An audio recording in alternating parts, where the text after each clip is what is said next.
उनके अस्पताल के बाहर गोलियां चलाई गई थी। ये पता होगा कि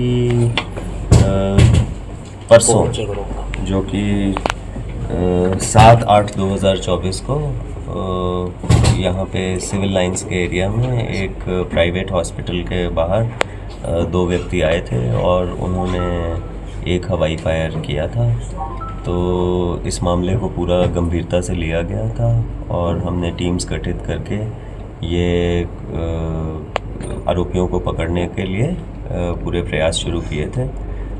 कल देर रात को आज तड़के के बीच में हमें गुप्त सूचना प्राप्त हुई थी कि कुछ संदिग्ध व्यक्ति जो हैं वो मोटरसाइकिल पे देखे गए हैं। हमारी टीम्स ऑलरेडी अलर्ट थी, नाकाबंदी थी, तो कुछ एडिशनल टीम्स जो हैं वो भी डिस्पैच की गई और इंद्री रोड पर नाका स्थापित किया गया था।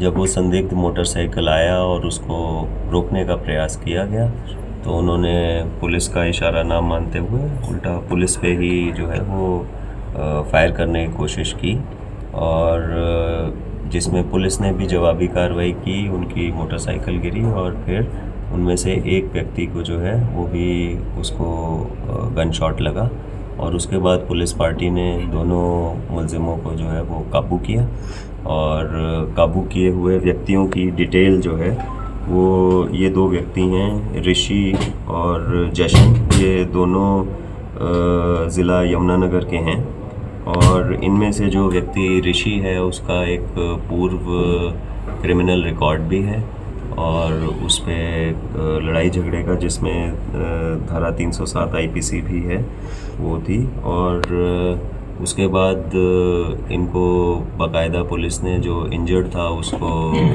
अस्पताल में भर्ती कराया और जो उपचाराधीन है और जो दूसरा साथी है उसको नियमानुसार गिरफ्तार कर लिया गया है। और ये जो सारा घटनाक्रम हुआ, रात को फायरिंग हुई, उसमें भी उन पे जो है वो मुकदमा दायर किया गया है। हत्या के प्रयास का, सरकारी काम में बाधा पहुंचाना, सरकारी मुलाजमों को चोट पहुंचाना, इस एवं अन्य धाराओं में, संगठित अपराध की धारा में भी इसमें मुकदमा दर्ज किया गया है और आगे इनके विरुद्ध जो है वो नियमानुसार कार्रवाई की जाएगी। इसमें ये पता लगा हमें कि ये वही व्यक्ति थे जिन्होंने हॉस्पिटल में फायर किया था। उनसे शुरुआती पूछताछ में ये कंफर्म हुआ और जो उस हवाई फायर वाले वारदात में इस्तेमाल मोटरसाइकिल था वो भी बरामद किया गया और इनसे जो है वो 2 अवैध पिस्टल्स, 2 मैगजीन्स और जो है वो 5 राउंड 2 खोल ये भी इनसे बरामद किए। कितने दिन का पुलिस रिमांड लिया है इसे? पुलिस रिमांड अभी इनको पेश किया है। इनका कितने दिन का है? इनको 6 दिन का जो है वो रिमांड पुलिस ने इनका 6 दिन का रिमांड लिया है। सर ये दोनों कहाँ के रहने वाले हैं? पीछे मास्टरमाइंड कौन है सर? क्योंकि ये सारी इन्वेस्टिगेशन जो है वो चल रही है, पर जो आपके माध्यम से मैं मैसेज देना चाहता हूँ वो बहुत क्लियर है कि कोई भी ऐसा अगर दुस्साहस करेगा तो पुलिस उसमें ना केवल जो इस प्रकार से फायर कर रहे हैं उन पे कार्रवाई करेंगे, पर इस नेटवर्क से जुड़े हुए जितने भी व्यक्ति हैं पूरी तह तक जाकर, चाहे वो किसी भी प्रत्यक्ष या परोक्ष रूप से उनके साथ जुड़े हुए हैं इस नेटवर्क में, उन पे सख्त से सख्त कार्रवाई की जाएगी। और हमारी पुलिस टीम जिसमें मुख्य तौर पर CIA 1 जिनके इंचार्ज सब इंस्पेक्टर अनिल हैं और बाकी साथी जो थे उन्होंने बहुत साहस का परिचय दिया। हमारी टीम पूरी तरह से मोटिवेटेड है। आइंदा भी अगर कोई भी व्यक्ति ऐसा दुस्साहस करता है उसके विरुद्ध सख्त से सख्त कार्रवाई की।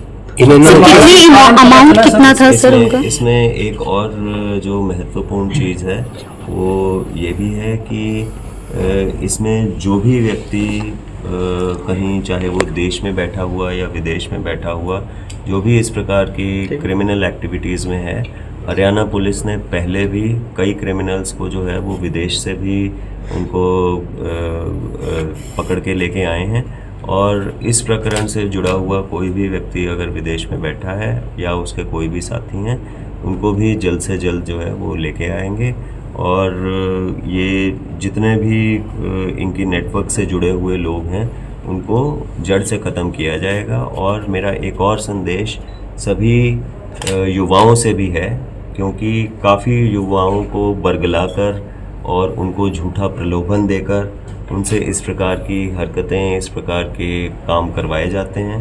तो मेरा उनको भी सलाह है, क्योंकि ये जो कुछ क्रिमिनल माइंड के व्यक्ति हैं, ये केवल और केवल उनको इस्तेमाल करके, यूज़ एंड थ्रो करके उनसे इस प्रकार के काम करवा रहे हैं और उनको इस प्रकार की एक्टिविटीज़ में संलिप्त कर रहे हैं। तो उन सब से भी, सभी युवाओं से मेरा अपील है कि इनके झांसे में ना आए, क्योंकि ना केवल उनके विरुद्ध कार्रवाई होगी बल्कि उनसे जुड़े हुए जो भी व्यक्ति हैं उन पे भी होगी। और इसके साथ जब जो ये व्यक्ति पकड़े जाते हैं, उनके भी पीछे जो परिवार होते हैं हमें बाद में भी मिलते हैं और वो कहते हैं कि जी उनसे गलती हो गई, पर तब तक बहुत देर हो चुकी होती है। सर, करनाल के लोगों को कुछ एश्योर करना चाहेंगे? करनाल के लोगों बहुत डरे हुए हैं, पुलिस को रिपोर्ट करें। को पूरी तरह से ये एश्योरेंस है कि उनकी सेफ्टी, सिक्योरिटी के लिए जो जो कदम उठाए जाने हैं वो पूर्ण रूप से उठाए जाएंगे। किसी भी प्रकार की ओवर सेंसेशनलाइजेशन और जो हमारा है, ये जो सो कॉल्ड क्रिमिनल्स हैं या खुद को समझते हैं कि वो कानून की गिरफ्त से बाहर हैं, तो मैं उनको पूर्ण रूप से विश्वास दिलाना चाहता हूँ कि ये व्यक्ति जो हैं वो जल्द से जल्द पकड़े जाएंगे। पहले भी हमने पकड़े हैं और जैसा मैंने कहा शुरू में कि इनको पूरा जड़ से वो ख़त्म किया जाएगा।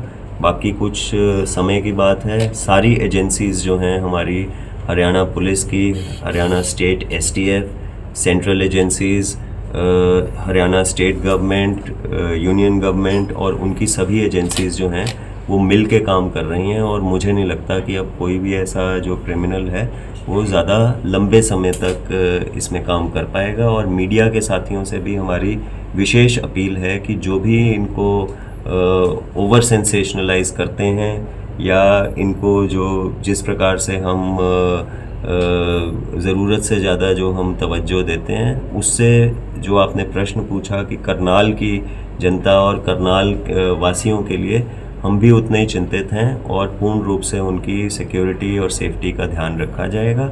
जो छोटा मोटा कोई क्रिमिनल होगा भी, उनको भी जल्द से जल्द ओवर पावर करके समाप्त किया। सर, कहाँ के रहने वाले हैं दोनों युवक? ये दोनों युवक जो हैं ये यमुनानगर के रहने वाले हैं। एक ऋषि विश्वकर्मा कॉलोनी यमुनानगर का है और जशन जो है वो भी तिलक नगर यमुनानगर। इनको कुछ पैसे मिल गए थे या कुछ और मिलने थे? देखिए, ये सारी विषय जो हैं ये इन्वेस्टिगेशन में है। जैसे मैंने बताया कि एक आरोपी जो है वो मुठभेड़ में उसको गोली लगी है, वो अभी अस्पताल में उपचाराधीन है। दूसरे से भी अभी हमने कुछ समय पहले ही कोर्ट से रिमांड लिया है और उस रिमांड में हम तसल्ली से ये जो सारे प्रश्न हैं इन्वेस्टिगेशन के, इनको क्लियर करेंगे और एक एक व्यक्ति तक पहुंच के मामले की सर, इनका कुछ लॉरेंस बिश्नोई गैंग से डॉक्टर से कितनी फिरौती मांगी गई थी? सर, ये डराने से कितनी फिरौती मांगी गई थी? देखिए, जो फिरौती वाला मामला है, अब हम डॉक्टर को भी इसमें शामिल करेंगे और एक बार सारा जो एविडेंस है उनको इकट्ठा करेंगे और जैसी जैसी डिटेल्स आएंगी, अब तक की जो हमारे पास डिटेल्स हैं वो हमने शेयर कर दी। आगे की जो डिटेल्स हैं वो आपके साथ दोबारा शेयर की जाएंगी और बाकी डिटेल्स जो हैं वो प्रेस नोट के माध्यम से। सर, कोई लॉरेंस बिश्नोई गैंग का नाम बीच में आ रहा था सर? जी, गोली किसको लगी है दोनों में से सर? ये जो अभी इसमें हताहत हुआ है ये ऋषि उर्फ गोलू पुत्र नरसिंह, विश्वकर्मा कॉलोनी। इन्होंने कहीं और भी वारदात को अंजाम देना था सर? देखिए, ये मैंने आपको कहा कि ये सारे प्रश्न जो हैं ये फर्दर इन्वेस्टिगेशन में हमने जो हैं वो अपने